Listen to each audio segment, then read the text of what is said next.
Hey boys and girls, are you ready to read chapter 10 of Among the Hidden? Let's just review what we know about Luke so far. Remember, Luke has been looking out of the vents of the in the attic, on each end of the attic, so he can look out. And do you remember what he saw the other day when he looked out the vents? Does anybody remember? That's right. He had watched all the families leave, and he counts them because I guess that's a way of occupying his time.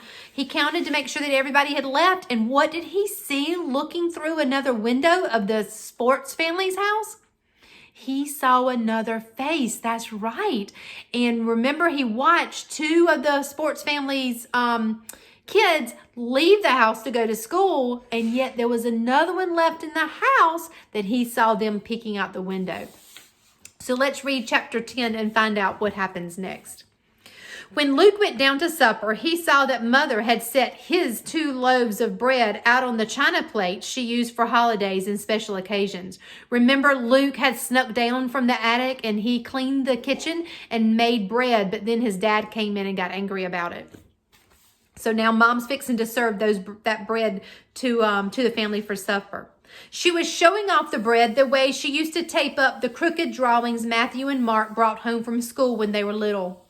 But something had gone wrong. Maybe Luke hadn't used enough yeast, or he kneaded the dough too much or too little, and the loaves had turned out flat. Normally bread is nice, tall, and fluffy, but his was flat. They looked lopsided and pathetic in the center of the table. Luke wished Mother had just thrown them away. It's cold out now. Nobody'd notice if you'd pull the shades. Why can't I sit at the table with all of you? He asked when he reached the bottom of the stairs. Oh, Luke, Mother started. Someone might see your shadow through the shade, Dad said. They wouldn't know it was mine, Luke said. But there'd be 5. Someone might get suspicious, Mother said patiently. Luke, we're just trying to protect you. How about a big slice of your bread? There's cold beef and canned beans, too. Luke sat down on the stairs. Matthew asked about the auction Dad had gone to. I drove all the way for nothing, Dad said. I waited 4 hours for the tractors to come up, and then I couldn't even afford the first bid. At least you got home in time to fix that back fence before dark, Mother said, cutting the bread. And yell at me, Luke thought bitterly.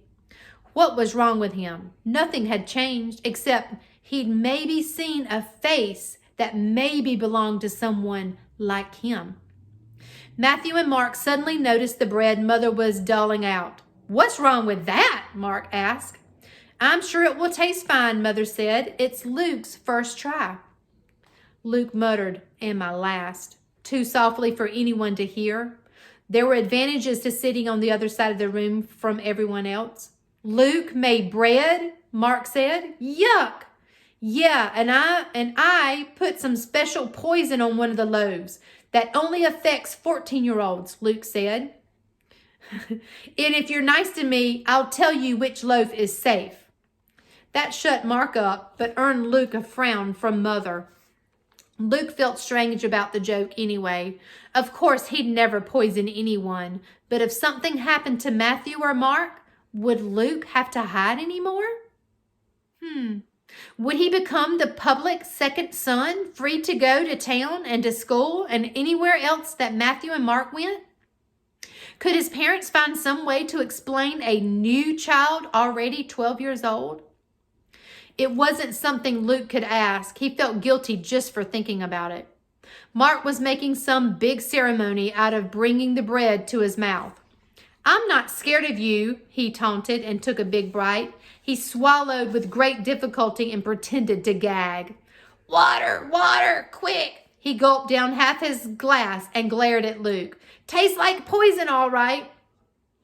Luke bit into his bread. It was dry and crumbly and tasteless, not like Mother's at all, and everybody knew it. Even Dad and Mother had pained expression on their faces as they chewed. Dad finally pushed his slices away. That's okay, Luke, he said. I'm not sure I'd want any son of mine getting too good at baking anyhow. That's what a man gets married for. Matthew and Mark coughed. Getting married soon, Luke? Mark teased. Sure, Luke said, struggling to sound as devil may care as Mark. But don't think I'd invite you to the wedding. He felt a cold, hard lump in his stomach that wasn't the bread. Of course he'd never get married or do anything. He'd never leave the house. Mark switched to teasing Matthew, who evidently did have a girlfriend. Luke watched the rest of his family laughing. May I be excused? Luke asked. Everyone turned to him in surprise. Usually, he was the last one to make that request. Mother often begged Matthew and Mark, can't you wait and talk to Luke a little bit longer? Done already? Mother asked. I'm not very hungry, Luke said.